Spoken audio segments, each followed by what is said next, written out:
Welcome to Sporting Jibberish. I'm Stuart Booth. I'm Jack Luffman. Today's show, there's nothing really major happened this week, has it? Maybe a wedding of some sort? Some sort of wedding. Yeah. But it wasn't a wedding. Well, it was a wedding, wasn't it? We can say it now. We can officially say it because we had to record the last week's show 17 times because we kept mentioning wedding when it wasn't a wedding, but it was a wedding. But enough with that. But on with today's show. Big Barichello ran since the last show. We've got our Sporting Week coming up. We're going to be talking a little bit of cricket, so get your pillars ready, please, people. Football, Premier League. Matthew is back with us this week. Something a little bit about Tokyo, about news coming out from Tokyo and the Olympics. We're going to be talking about Champions League football and the structure of it in our big talking point, aka Jack's rant. And then we'll catch up with what's going on in fantasy football because we're about to start a new Cup week. Yeah, second week. But we'll start with our Sporting Week, Jack. Yeah, well, nothing to report. Obviously, I wasn't due to play, but our game also got called off because Wombat's Reg couldn't raise his side. Yeah, so Jack's highest score of the season. Yeah, so I registered 57 not out. I was going to say at least you didn't get out this time. Yeah, really. But we play tomorrow afternoon against Stallions, so we need to win to try and get into that top 4 or 5. They're still not decided how they're going to work it, but anyway, let's go and win and see what happens. Yeah, let's. But you've had a real good week again, haven't you, Stu? Yeah, but I think we'll start with Barichello first. Barichello ran on Monday at Wetherby. Forever the bridesmaid. Yeah, I think I put that in the group, didn't I? Yeah. Bridesmaid again. So was going really well. Sat in second place, mixing between first and second all the way around, probably till about 3 fences out.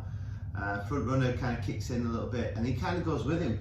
And you're thinking with 3 fences out, he's still within a shout. Yeah. 2 fences out, still within a shout. Gets the last fence, and the guy just seems to. I mean, he was next to him really over the last fence. As soon as he landed there. And then he just accelerated away, and unfortunately Barichello's a bit like us, just one pace.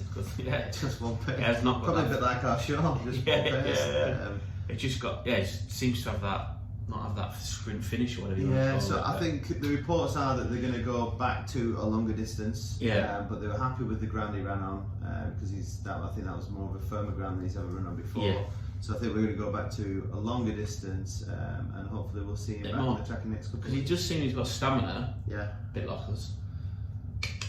I don't know where you're going to get your reference point from that. But yeah, he's certainly not got that sprint finish. So fingers crossed, hopefully he races again soon.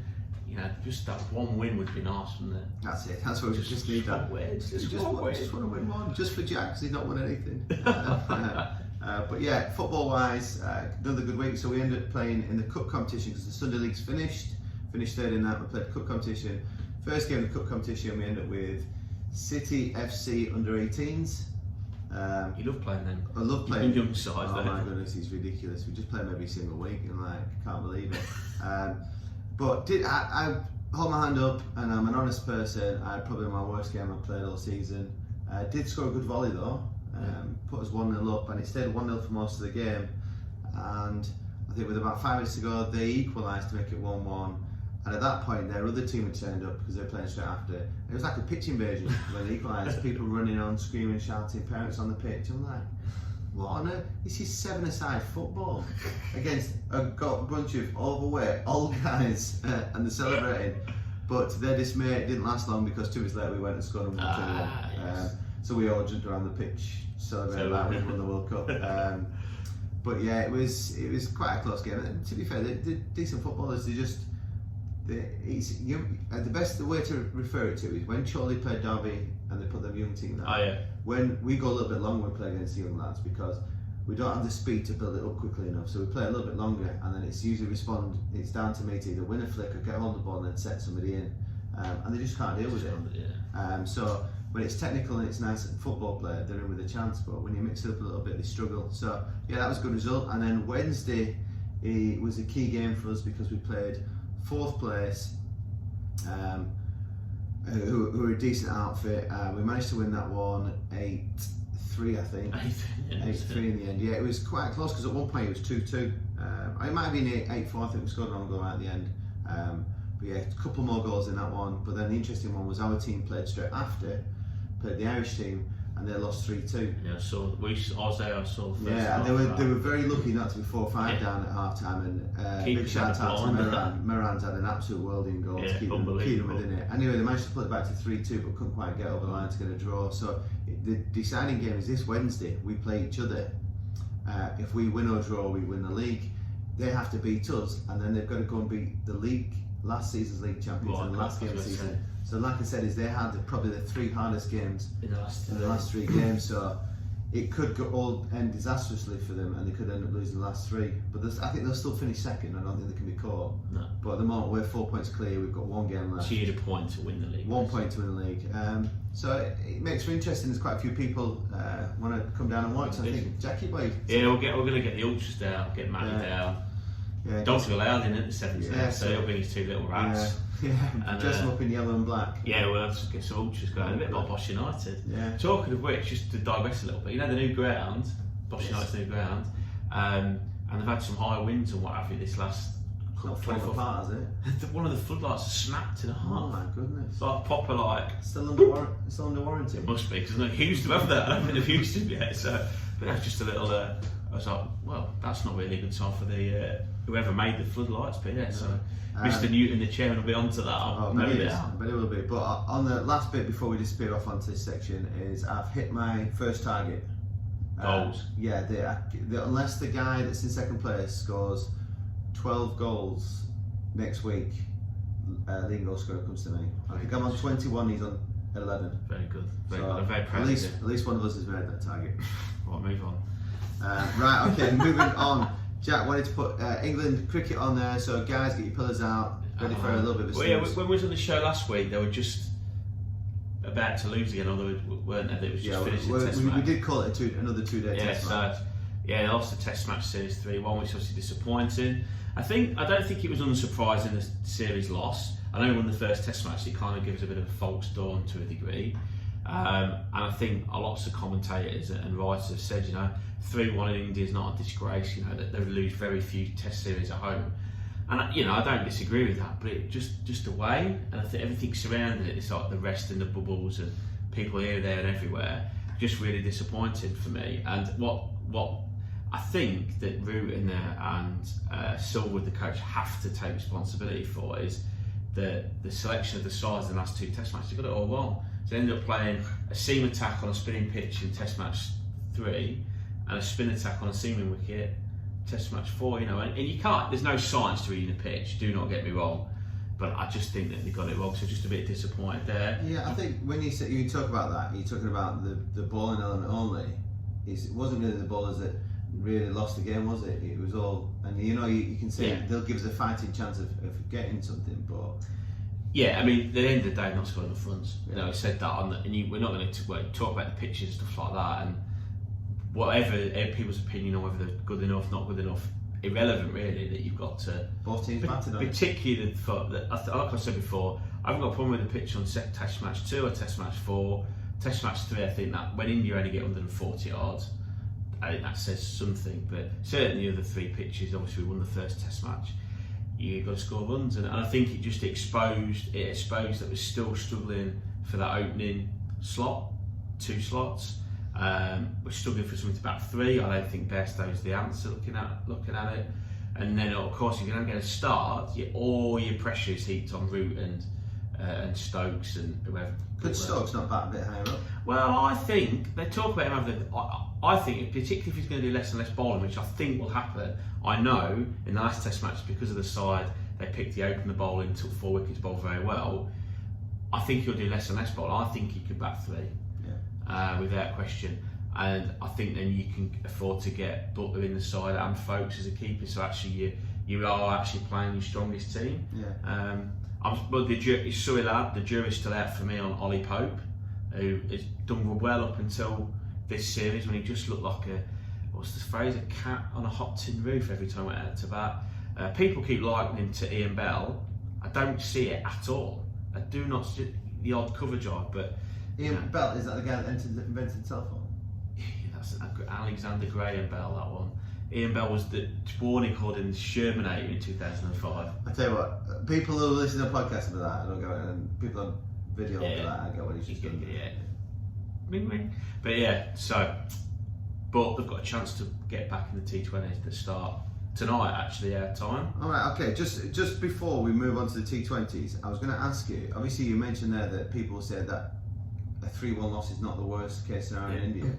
But surely, if you delve a bit deeper into the way they lost, that's going to be a worrying sign, hasn't it?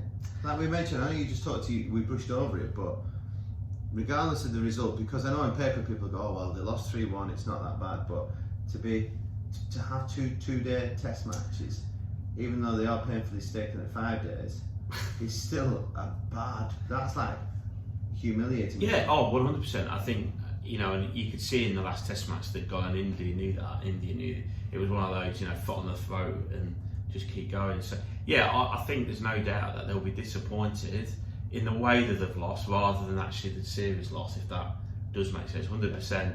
And like I say, for me, more questions and answers. I'm sort of mentioned it already, but the opening berth, we've not really got that sorted since Strauss retired in, it was 2013 or whatever it was, and then Cookie obviously sort of ran the show after that. I was going to say, we're bringing back Alistair Cook then? Well, there was talk of it, wasn't it, 2 years ago or a year ago. I think he could still do it. I think we'll bring back Paul Gascoigne for England then. We might as well, yeah. Right, on to the T20s. Yes, so what we're thinking, are we predicting a better show from England in T20s? Would hope so, because obviously they're... Couldn't really get much worse, could it? Well, no, definitely not. The white ball, the white ball World Championship 50 over format. I don't know if we're the number one ranked team in the world at the minute in T20s, but we're up there. It'll always be difficult in India. Fans, I believe, are back in. That's good news. So I don't know whether they're in Ahmedabad at the minute, where the Test match series finished. I don't know whether that's going to be full, because 130,000 it's full. I don't know if it's to that capacity yet for obvious reasons. But yeah, I'm looking forward to seeing. I think he's got, unlike Root, I think Morgan has his full strength squad there, his number one squad. People would say no Alex Hales.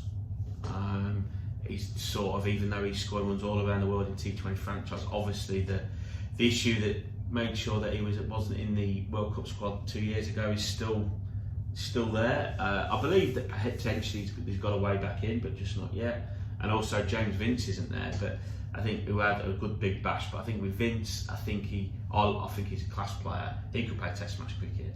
And people say, oh well, he only averaged 30, getting out in the 30s. Well, it's a damn sight better than zero. Yeah. Sometimes you've got to. But he's not there. So other than that, and that's just opinion, Morgan will say he has got his number one white ball squad there. So you would expect us to be a bit more, yeah. And then you're good at home with the fans. Be interesting, because they won't. People say, oh, it'll be interesting on spinning pitches. There is no way they will create spinning wickets for T20 cricket. Yeah, I'm glad you're here as our expert, because you mentioned somebody called Vince. I'm like, I'm going to Scooby Doo he is. James Vince. Yeah, never heard of him before in my life. Good player. Very aesthetic on the eye. Oh, yes. So one for the ladies then? Yes. Oh, well, it depends if they like a cover drive or not. Depends on which wicket they're playing on. That's right, yeah. Hey, all sorts going on. He's very punchy off the back foot too. Brilliant. On that note, England women. Yeah, well, they've just arrived back from New Zealand with a victory series, winning both the T20 and the 50 over competition. So that was really good. They haven't played any cricket since obviously the summer back in England. Big trip that, because they had to go and quarantine for 14 days, I think, and then they played it. So fair play to the women, and looked really good, and actually a bit of a rebirth to a degree, because Sarah Taylor was class behind the stumps, has retired. So Amy Jones finally got the gloves, and she's developing nicely. Brought in a few youngsters. Young Glenn, the spinner, looks absolutely class. So yeah, good signs for England women cricket. Yeah, so for the women's side, it's basically England, Australia and India. New Zealand are a good side, yeah, and they're the top four. The others are probably not quite there yet. But again, just like anything, it's growing. I mean, we spoke, I think, this time last year that actually the last huge sporting event before lockdown came in the world was the final of the women's T20 in Melbourne in 80. Australia, India, sorry. Yeah, and the Aussies won it, didn't they? Yeah, in front of 80-something thousand at the G, with Katy Perry on entertainment duties as well. Well, that's decent. Yeah. But congratulations, England women's team. Definitely. Right, fuzzball. Yeah. We're going to start with. We'll start with the Arabian Gulf. Yeah, start with the Arabian Gulf. Because we're going to wait to go live in a second, aren't we? So he's walking those rats at the minute. Oh yeah, he's just messaged saying dogs are on shore. Right, so last week's results. So I'll quickly run through them. Alain won, Al Wassel won, so bad news for Al Wassel. Probably Alain as well. Benias continued there. running ways by winning 2-0 Up at to Calgary. third now. Yeah. Al Jazeera won, Shabab Al Ali won, which was the game of the week. And painstakingly, we went 1-0 up, had a player sent off, and they equalised in the 92nd minute. Yeah. And it's like, oh my goodness, that would have blown.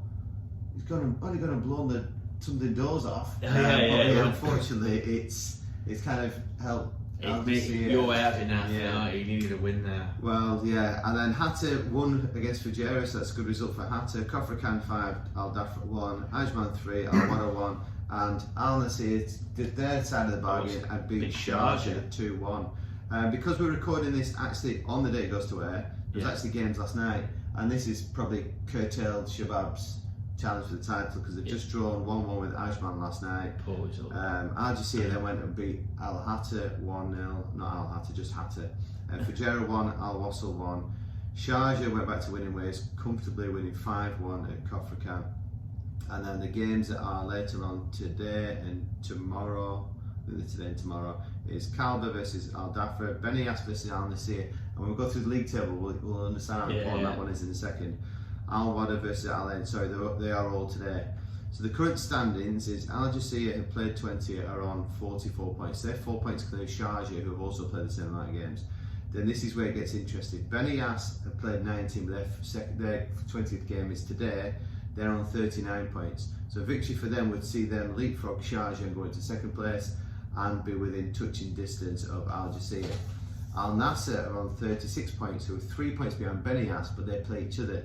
So Al Nasser win today, that brings them right into that contention of winning that. Got to win to stand any chance of finishing. And unfortunately, with Shabab's last 2 draws last night and again against Al Jazeera has now left them 10 points off top spot, which with only 6 games left to go would require everybody to lose 2 or 3 matches and them to win everything. So I think we're saying Shabab Al Ali, potentially depending on how today's results go, they should be aiming for maybe fourth or consolidating 5th.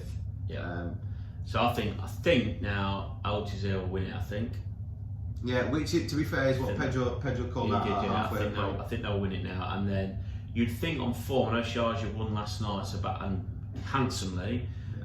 You'd think I wonder whether Benias or if Benias or one of those 2 win today, Benias and Al Nasser, my team, they could finish second. Yeah, I don't think a draw is any good for either of them. No, I think Benias's current form will get them in second place. I think Sharjah up third, and I think your guys, depending on what happens today, it'll be a fight out between us and you for the 4th and 5th spot. But we'll see what happens. Interesting. But the bottom of the league, Hatta only adrift by 3 points, but unfortunately they've got top of the league in their next game. Vijera and Ajman 11 points, and then everybody above them is quite comfortable. So Arabian Gulf League done and dusted for this week. But is he ready? Let me just check. Yeah, he's just come through. Right, okay. So I'm going to do a magic click of my fingers. You like doing this, don't you? Ready? On the magic. 1, 2, 3. And just like that, Matthew is here with us in the studio. Good morning. Good afternoon. Depends on where you're listening. Yeah. Hello, Matthew. Hi, boys. How are you? Right now, how are you? Tell the listeners something quite big happened last week, didn't it? Yeah, it's a derby match. Yeah. Do you mean the derby?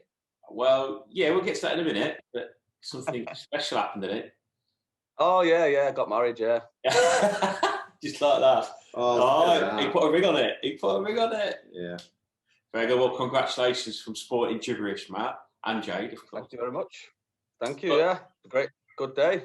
Very good. Interestingly enough, you're a Man United fan, really, in the Premier League?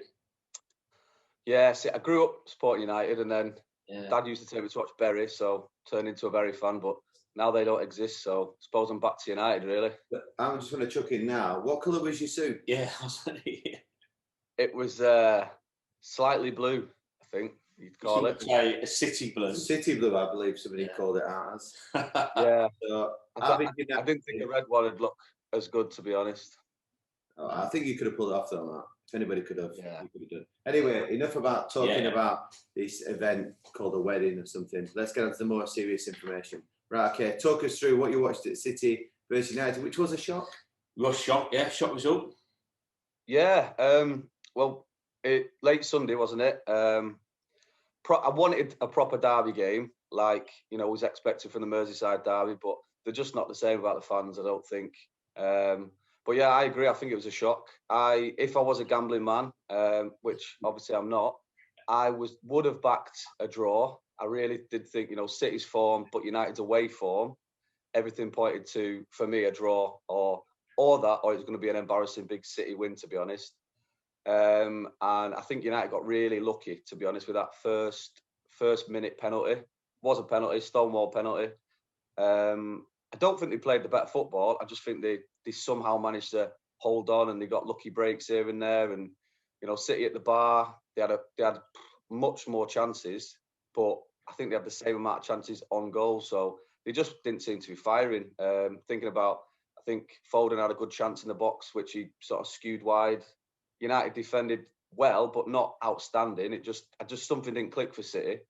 I don't know if it's because they was chasing the record, like a big record or whatever. But yeah, I think United did enough. And Shaw's goal in the early second half, really good goal, man in form. So yeah, I think they deserved something out of the game. Not necessarily, I wouldn't have even said they deserved the win on the day, but yeah, it was a good game to watch. Not the most exciting, like I say, not the best derby, but decent. I just wanted to pick up on the first goal. I noticed it was Jesus who gave the penalty away. Yeah. It was actually him who gave the ball away, wasn't it? So was that a little bit of naivety on his part, trying to chase the ball back to try and make up amends for his mistake?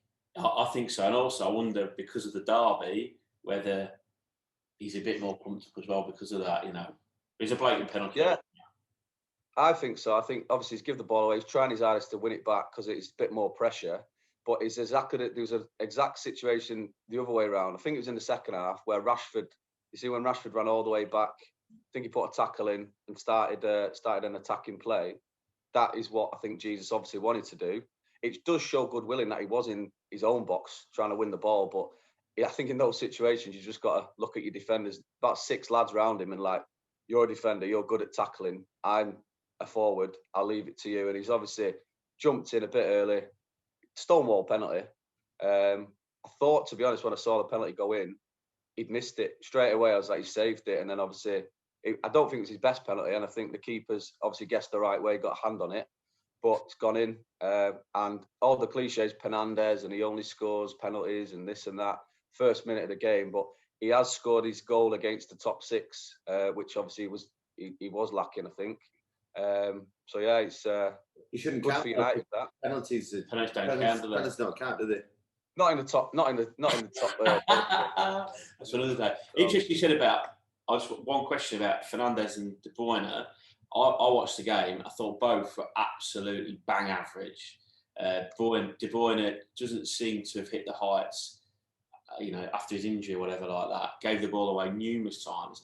And again, he did score Fernandes. But for me, all these people saying he's this, is that, he went missing again. He had no influence on that football match.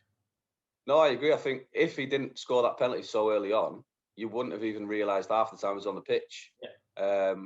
Fred was decent. Well, the better centre midfielder.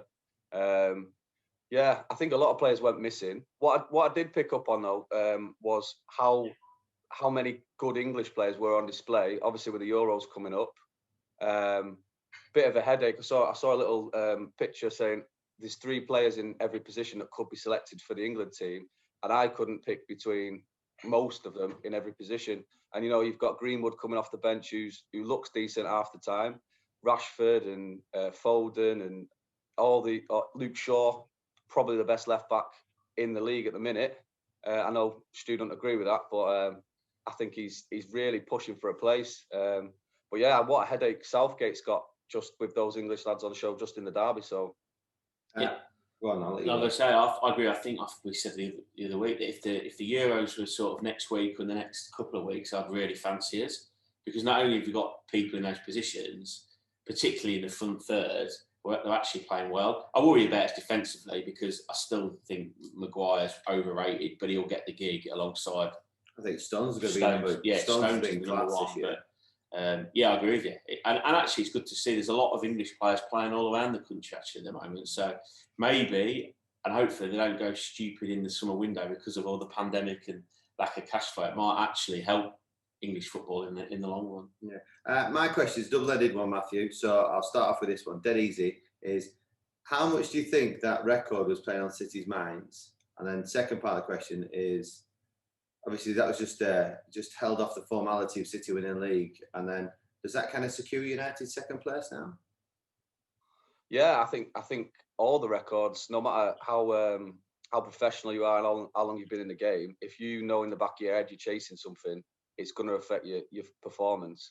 You know, they always come out and say, "Oh, we're not bothered about stats and we're not bothered about records and this and that," but they are really. I do think it played on it, and I think Solskjaer has been clever and sort of exposed that as a weakness. Interesting. He's the only manager that Pep's faced that more than 3 times that's got the better record. I think he's played him 5, won 3, lost 2. No other manager's done that, and he's his PE teacher and stuff.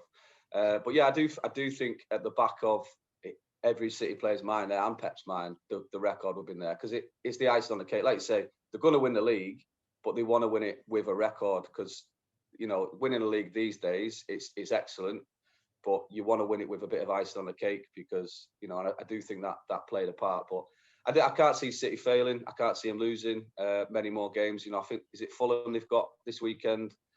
It's going to could be a cricket score that if they turn up. Although Fulham beat a terrible side last week, didn't they? 1-0 away. I think City will absolutely turn them over. And interesting, the top sort of 6 there. Well, the top 10 some of them playing each other, so drop points. But I do think United there. Yeah, I think they've done enough and will do enough to keep second if they keep churning out some good results. But I can't see City getting caught by anyone. That was an anomaly in a fantastic season. I think they'll just go on to win and win quite big the rest of the season. So yeah. Perfect, agreed. Excellent. What game are you looking at this weekend? I think you've got to. I think can't really look past Arsenal Spurs, can you, Matthew? Yeah, I was going to say I'm going to watch Arsenal beat Spurs, like you say. Hopefully, you can do it alone, really. I think I'm hoping it'll be the better of the 3 derbies that I've watched over the last couple of weeks because, like I say, Merseyside, the Manchester. They've been okay. They've just not been the fiery derbies that I want. I want to see some red cards. I want to see some controversial decisions. I want to see, some outrageous goals, but not really had it so far, have we? But yeah, I think it'll be a good game. I do think it'll be a good game. I'm thinking Aubameyang hat-trick maybe. First half. Yeah, we shall see. I look forward to that, Matt. Yeah, excellent. Thank you very much for your time, Matt, and we'll speak to you next week. See you All right, lads. Cheers. See you later. Thank you for that, Matthew. He's got better. He said to me he'd been practicing. Well, he didn't seem as nervous as last time. So he didn't. He would get us. Do you know what? I didn't ask. I did ask him in a message, and obviously we obviously again referenced the fact that he got married. I do wonder why he even watched the derby on Sunday afternoon when he's just got married. Well, he did text us, didn't he, on that day? Going, I watched the derby game. We're like, look, buddy, it's your honeymoon. Yeah. But yeah, he managed to fit. I believe he said he did his honeymoon period and still managed to get 89 minutes in. So, yeah, plus injury time. So, Jade, you've got a belter there. You're a lucky girl, Jade. Right, so we'll just run through some of the other scores from last week. Last Saturday, saw Burnley draw 1-1 with Arsenal. We covered it a little bit, but obviously Liverpool lost on the late night Wednesday, Thursday night game to Chelsea. I'll quickly say Chelsea deserved it, end of story, we'll move on. Yeah. Burnley 1-1 with Arsenal. Arsenal looked quite comfortable up until Xhaka decided to ping the ball against Chris Wood and score a goal. Yeah, I cannot understand how that man is still at Arsenal, but he's a professional footballer. No, they love him. It was a strange one because the strange thing I see about that, what his decision is the opportunity to play the ball is there. It's a dangerous, it's a risky ball, and he's gone with his weaker foot. Yeah. And you are playing odds here now with your weaker foot, and then he just pinged it. He's just hit Woods on the hip, and Woods has just gone off going. Yeah, and I just said to you last night in the Europa League, I believe, not seen it, but I believe they've done something similar in there. That Lino's trying to pass out from the back, and Celebas or whatever his name is has done something similar, and then the lads have rolled it past him as Lino's won him back. So it's interesting because I did see Sean Dyche get asked about the fact that Arsenal play from the back, and he was dead good. He just said, I don't mind how people play football. Football comes in all different shapes, sizes and wrappers. So it doesn't interest me. No, yeah, well, I like him. It's a strange one. It just feels like maybe, like Arteta's gone with a certain philosophy, which seems very similar to City's. But unfortunately, you don't have City's squad. Well, look what happened with Pep when he first came. He tried to bring that in, and he didn't have the team to play it, did all they weren't used to it, and they proper stumbled to begin with, however many years ago that was. Yeah. So that result started the week off. Sheffield United lost to Southampton. Ched Evans going back to his old stomping ground. Shea Evans. Yeah. Shea Evans, not Ched Evans. Sorry, Ched Evans is at North End. Yes, Shea Evans, sorry. Shea Evans went back to Sheffield United, scored the goal, set the other one up, I think. Yeah, on as early sub for Danny Ings. Don't talk about that in fancy football. Put Danny Ings in, captain, 15 minutes off, game over. You're a shocker. I am. So good result for Southampton, probably just make sure that they are not even dragged remotely anywhere near that. Villa 0, Wolves 0, Midlands derby, and nothing much to report there. Brighton lost 2-1 to Leicester, which unfortunately drags Brighton right into it because Liverpool want to make the title race interesting. So we'll talk about that in a second. West Brom 0, Newcastle 0.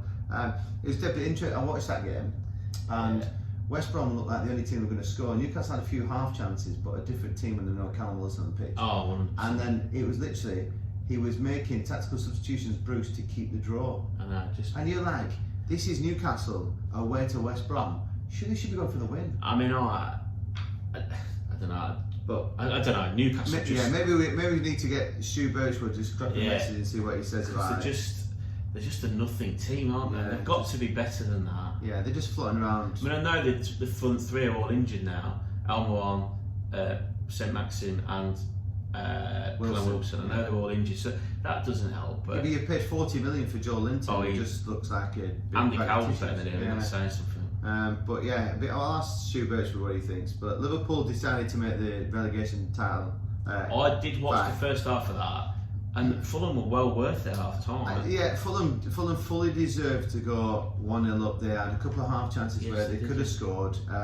Salah's not covered himself in glory. I think the header out or the clearance out wasn't brilliant, and so I think Andy Gray was like, "Oh, well, what do you expect Salah to do? Expect Salah just to hook it on, Don't bring it down in your chest. Just get in a position where you just play it another 10 yards behind you. It's out of the danger zone. He's got to bring it down his chest. His touch wasn't the worst, but the guy's breathing down his neck. So why risk that? And then, to be fair, the finish is absolute. He's caught an absolute pearl. It's game management, though, isn't it? So that's knowing the situation. You were under the cosh. You're under the cosh in terms of your form. There's not the time and place to, like you say, hook it on and let's go again. Yeah. So unfortunately, and then Liverpool huffed and puffed and didn't really. Just much like the form is since Christmas. Yeah. So unfortunate. As we've had Matt on, we're not bothered with the City United game. Spurs, great result against Palace 4-1. Look class. 4 great goals. Seem to be hitting at the right time. Well, I think the front four were on the pitch. The front four that I've been calling for. Well, no, actually, they played earlier in the midweek game, and then he just switched Dele from Lucas Moura. But I mean, they're looking decent, dare I say it. Bale looks like somewhere near the Bale that I think he's the Bale that I expected. Yeah. Not the Bale of when he left. Not the Bale of Madrid 3 years ago. Because that we've talked about it, the lack of football and that, you're going to lose that set. But he certainly looks like the Bale I thought we could sign. And so fingers crossed he stays fit, keeps his form, everybody else, and obviously Harry Kane at the minute is just on a different level, isn't he? Yeah, so good result for you guys, and obviously great timing. Chelsea probably pushed themselves right into that 3rd and 4th place spot with a comfortable win. He's done a great job. I think you said the other night, didn't you? We were talking about. I want to talk a little bit more about Stevie G just quickly in a minute. But you were talking about the difference between Lampard and Gerrard when they started in management, and the different what's happened to them. And I still think harshly that he was sacked, but you can't argue what he's done since. I think you said he was sacked too early, should have given a little more time, and I said, well, if they finish in the top 4 now, that's right. He's been sacked at the right time because it's allowed Tuchel to do what he needs to do to get them in. So I know it's not a nice thing to get anybody sacked or to manoeuvre, but if this turns out, then they've done everything. And look, Lampard, I said before that Lampard, when he knows how Abramovich works in the club, so he would always know that that was on the cards at whatever point in his career. I mean, he sacked Mourinho the second time round, didn't he? Yeah, after winning a championship again or whatever it was. So. Well, we'll wait to see in that one. But West Ham, great result for them against Leeds. It keeps them still in with this. Yeah, so I just don't know where they're going to go. And then I tell you what's interesting is Man City 5, Southampton 2. Southampton made some changes to the squad. Kyle Walker-Peters, who was class in the game that they won 2-0, dropped. Yeah, it must be. So I don't know if he's been injured for a while, hasn't he? Yeah, so I don't know if he's just in and out of injury, because I know Matt mentioned about Luke Shaw being the best left back. I can't see any England right back at the same level as him at the moment, because his defending is up there as one of the best defenders, and he still has that ability to get forward. And I genuinely think this is a potential England right back in the future. Maybe not right now. No, definitely. But maybe in a year's time, or maybe even 6-7 months, I'd definitely take him to championships, get him around the squad, experience it, and see what he does when he's around better players. I've said to you before that I thought he was Spurs' best right back last year, and probably to be fair to Mourinho and Spurs, I think reading him at the head, he sat down and he said, "Look, I'm just not sure. Yeah. Go and play some football." It would not surprise me if he ends up back with a decent side. Yeah, I don't think he'll go back. The one thing in that game I have to bring it up is that penalty, the keeper taking out Foden. How on earth is that not a penalty? I have no idea. You sent me the still image of it. Oh no, it was Matt that put the still image. Yeah, of it. I don't get it. And then VAR. This is why VAR needs to go, because VAR was brought in for the shocker. We're not going to go, but surely to goodness, it's a clear and obvious error. 100%. And then there was another one. Said to you this morning when I first came. Another one last night in the Spurs game. And Ndombele gets tripped. Anyway, he's trying to stay on his feet. And then the lad realises it probably, because he's got some good balance on them, and then he kind of wraps himself around and then manages to get him on the floor. No penalty. And they go to VAR. Still no penalty. It's no surprise that you're not happy about a decision against Spurs. Well, it's not actually just against Spurs or that one. It is the fact that it's rubbish. I had this debate with Wolves. You need to just take a step. Just get rid of it. Why are you taking a breath? What I will say is that Pep's come out with a sly dig. He's turned around and said that the Southampton team that played at City, regardless of the score, has been the best team that's played at City this year. Just happens to be on the back of the fact they've just lost to United. I was like, oh, that's a bit of naughty. Pep usually doesn't get involved in stuff like that, or he's very subtle with it. So that was interesting. So yeah, that's the Premiership review for the last week's fixtures. This week's games, I'm just going to pick out a handful of interesting ties. On Saturday, the big games, Leeds-Chelsea, no doubt. I'd like Leeds to bring out one of their performances and beat Chelsea, please. Well, if Matt's got any chance of, even though he's a non-betting type of guy, if he's any chance of not losing that cup of coffee, I think we'd bet. Was it coffee we bet for? I think it might be. I thought it was money, but we'll see. So yeah, that'll be, Leeds need to do something then, otherwise they'll just slip away from that top 10 spot. And then the game on Sunday has to be Man United. No, I'm only joking. He's looking at me. It's going to be Arsenal beating Spurs, as Matt mentioned. So he's going to be covering that one. And then the next game is Wolves-Liverpool Monday night. Spurs. Which, if he was at Anfield, I'd go Wolves win. Because we're playing away, Liverpool will win. Yeah, Spurs. We've got to win there. I think sometimes it's one game that you don't want in this run. A derby. I think what we spoke about it in the car the other night, that Spurs are playing well at the minute on a run. I've won 5 on the bounce or competitions, playing well. You didn't want to. I'd rather be playing City now, I think, than a derby. Even though they're playing better than Arsenal, because it goes out the window. Will this be the game that Henry Grant claims that Arsenal are going to jump above Liverpool and Spurs? He keeps saying, doesn't he? Yeah, he did say he's having one at the minute, isn't he? He's having one. Henry, just accept it. There's only 2 teams in North London, Tottenham and Tottenham Reserves. Yes, so that's Premier League done. Looking forward to this weekend's fixtures. We have had Champions League and we're currently running through the Euro League games. So Champions League, second legs with this one. Interestingly enough, Jack's dad texts me. Doesn't text Jack anymore, just texts me. What I've done. like Shrek. So he just texts me saying Liverpool should play all their home games in Hungary. I was like, completely agree. So fingers crossed that happens. Liverpool move to, what is it called, the Puskas Stadium? Puskas Puskas Arena, so hopefully we're moving to all our fixtures there. So good luck coming to Puskás from this point onwards. Yeah. So good result for Liverpool, comfortable 2-0 win. I've been told we're going to get knocked out in the quarterfinals by everybody, but would I love it if we finish 5th this year and somebody like either Everton or United finishes 4th and we win the Champions League and pinch that spot off them? That would be as good as winning the league. Yeah, as long as Tottenham finish third, okay. Yeah. So yeah, good result for that. And then Barcelona won, Paris Saint-Germain won, which allows Paris Saint-Germain to go through. Lionel Messi missed a penalty. Yeah, and that's it. That's it.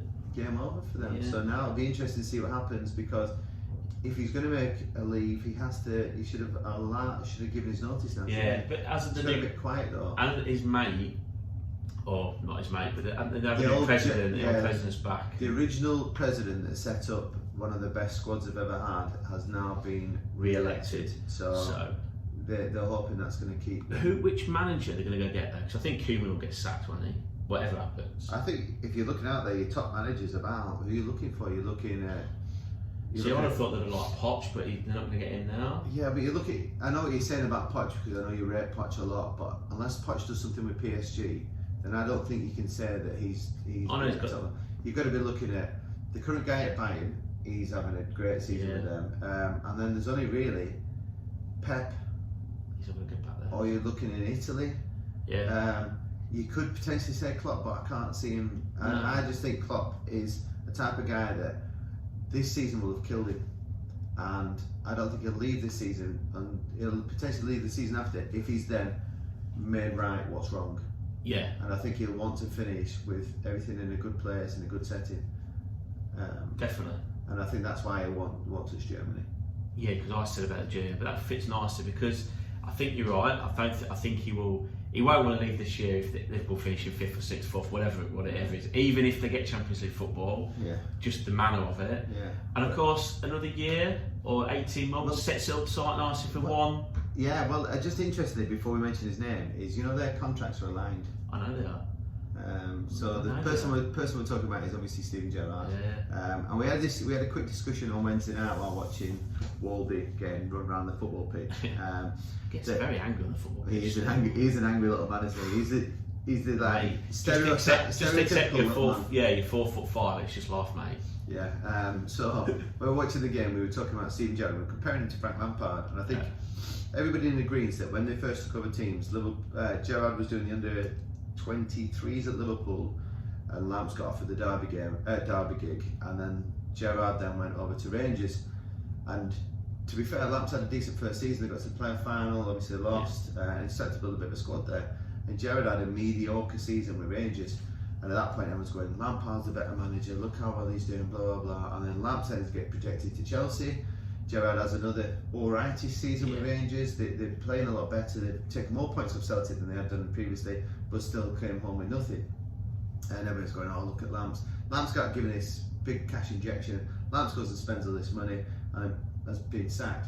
Meanwhile, Gerrard has been building his squad up for the last couple of season, and then this year it's come together, which has been on the peripheral for you could see the starts of last season. I watched a game where they lost to Celtic 1-0. Celtic had like 2 shots on target, and Rangers absolutely battered them. Yeah, I watched that last year actually. And you just see it coming, and then suddenly now everyone's like all reverse, going, oh, maybe Gerrard is as good. Yeah, I mean, I think he's been. I actually think Lampard did a good job at Derby, did a good job at Chelsea. I think it's very difficult for people to say, he shouldn't have taken the job. It's just like now, if Klopp decided that enough was enough and Gerrard got off the Liverpool job, he would take it. Yeah. There's no, even he would have took it last year. If things had, for whatever reason, he would have taken it. So I don't think anybody could be critical of Lampard doing that. It's just didn't work out. But Gerrard, I've been very, very impressed. I was very impressed with him as a player when he took on the England captaincy in his interviews afterwards. I saw a different side to him, I suppose. Yeah. And I think he's been very impressive when I've seen him press conferences after match interviews. He's clearly done very well in the transfer market without spending loads and loads of money. Yes, we all know, we've all got an opinion about Scottish football and how good or bad that league is. But at the end of the day, they've had an unbelievable season. They've only conceded 4 or 5 goals or something ridiculous. And doing well in Europe as well. And I think that was my other point, that actually you can talk the fact that how good the Scottish League is, but just 2 points before we finish. One, It's the pressure he's been under, and you can see that it has gone up that way. The pressure he's been under to bring that 55th title to Rangers, get Rangers back up there with Celtic, break their winning run is immense. And also, a sign of it is that they're doing very, I said to you the other night, they're doing very well in the Europa League. They won again last night in the end. Oh no, drew, sorry, which is a good result away from home. And if they can get through, I want to get them see them get through. I don't think anybody fancy playing them. No, they drew with the team that last time, didn't they? Yeah. So, you know, it's good. He's doing a great job, and I think it is all set up for one or two things for me. Either he's a Liverpool man, or is he the next England manager? I think England's a step away, but I think his grounding is going to be perfect for Liverpool because Rangers being such a club and such pressure around it, and he's really interested on how he does next season. But all set up for potential Liverpool takeover. So we'll have a look at that and keep a close eye on it. Keep a close eye on that. Yeah, definitely. Okay, so talking point. Yeah. Well, I'll tell you what we'll quickly do is just for people that are wondering what we're talking about with Tokyo Games. There is potential that the Tokyo Games is going to be fan based, but only if you're based in Tokyo. Yeah, so no overseas.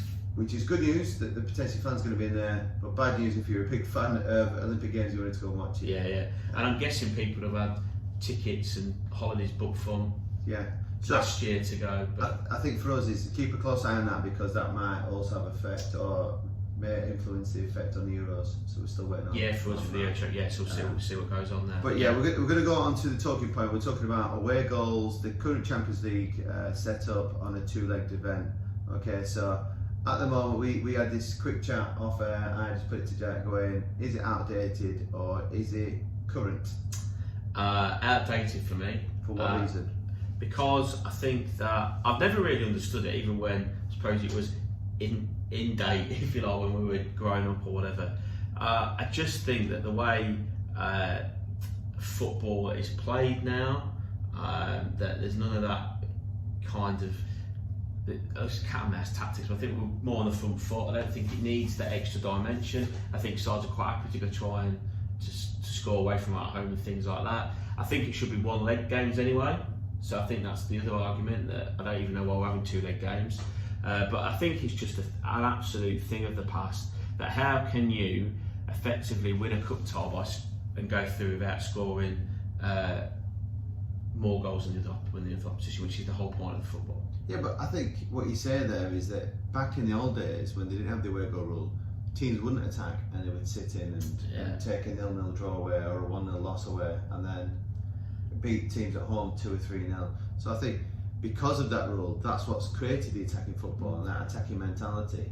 I get what you're saying, and I think the argument has it, because somebody put the argument to the other day, was saying that Porto had 120 minutes to score an away goal, meanwhile Juve only had 90, but then at the same time the advantage came from Juve being home second leg. Because you can't take advantage of that second leg because you know what you need to do, then there has to be some form of disadvantage. You know, you can't have the advantage of, and I get what you're saying with one leg, and probably I would agree with that. Yeah. But if me and you are playing, and we're playing two legs, and the second leg's going to be my place, then I know what I need to do in the second leg, and I've got that advantage of doing that. And especially more so when you've got the crowd there. Yeah. Because then they can create that atmosphere that can drive people on. So I think there has to be a disadvantage if you're doing two legs. I agree with the away goal rule because it means that teams won't sit, and we don't want to go back to European football where it was 0-0s and 1-0s and things along those lines. So I think potentially with current climate, I think one-leg games would be a good idea. 100%. I think we agree with in that. Especially when you look at Liverpool's game where both games were played away from each other's grounds. And how do you decide who's home and who's away? Yeah, exactly. I mean, actually, that was no. I think we said we talked about this a few weeks ago, and it was talk of that, and I think I said, and I'll stand by it, that it was an opportunity for UEFA to actually have a go, use the pandemic as an excuse to say, well, only every one-legged affairs, and you know, play at neutral grounds, or at least you have that one leg, you know, you're first at that, or you're higher up in your group than the other person, you get the home advantage. And also I think you've got to think a little bit about, and I'm not always in favour of what managers say about amount of games and travel and all that, but I think, you know, the amount of games you travel there are, that is also a reason to go one leg. But then think about them brilliant European nights. 100%. Where 2 legs where you went over to Ajax and you win that game. That was like that, and I'm thinking about Liverpool, Barca, and I can feel the hairs going. What a night that was! Yeah. You know, like we'd been demolished the first leg and we were written off. Yeah. And then we go and beat them 4-0, and then Lucas Moura picks that ball up and dribbles through everybody. And there's an image of all the Ajax players just laying on the floor, just like, I'm done. I'm completely done. You would take that away by changing the system. Potentially. Yeah, definitely. And like it's brought some. I just think that or at least give it a go and see if they go back to that old style of going for 0-0 and nicking the home leg or whatever. But yeah, we'll see. What do you think, guys? Yeah, let us know. What do you think? Do you think away goals should stay or they're a thing of the past? Yeah. Right. Okay. This last bit is the Sporting Jibberish section. We've put a hold on Ian Larkin because it's a cup week this week. Yeah. Larkin's actually involved in it, so we felt like it would be a little bit controversial. Larkin making suggestions. I'm not saying Larkin would do this, but he could give you some red herrings. Yeah. So we didn't want to throw any red herrings in there. So it is a cup week. He did tell me to pick Paul Gascoigne. Did he? Yeah. But we will give you the results. So Seth Amowafa, if that's how you pronounce it, with Desert Dons 13, scored 117 points this week. So that is an amazing score, which has actually projected him all the way up to 7. So he's the weekly winner. From last week, because we didn't announce it, Rob McLaren actually scored 118 last week. 118. Well done, Rob. So well done, Rob. So there is a voucher on its way to you. Just let us get in contact with us. Let us know who and how we're going to drop that off to you. But yes, I won my first leg. Your first group game. Yes, my first group game. So that puts me in a good position, considering I've got Show Me Damoni, who's currently top of the league, who just blasted out 104 points this week in my group. Some form, that lad. Yeah. Some form. And the other person I've got is Jason Smith from the PE department at school. So I just need, in my head, I'm like, one victory will secure me into next stage. There we go. And considering I'm floating around in 60th position, that's a good achievement for this season. That's what we're aiming for. Quarters and see where we go. Outsider. Well, not as this outsiders. What's his name? The guy that's near the bottom. Oh, and who's in? Who's currently in the group stages? I think there's somebody in there. He's right. He's literally right near the bottom. Sand Devils. Sand Devils, who's in 110th position, has made the group stages. Brilliant. That's what all about. We're inclusive. That's right. It's like a weird Hungarian team or Cliftonville making group stages. Yeah, that's definitely. the probably biggest equivalent to it. Beautiful. Yes. Right. Little show on there. What's the plan? Oh, you've got a busy weekend, haven't you? Well, Mother's Day, so happy Mother's Day to all mothers out there doing a fantastic Mother's job. Day, Mum. Hi Mum, love you. Hope you enjoy the flowers. Oh, I should have said that. She won't listen to it anyway. Well, she says to me, I do listen to it, just don't have time to listen to it all. So on that note, we're going to cut it short now. We're going to make it much more bite-sized. But at the end of the day, guys, what do we know?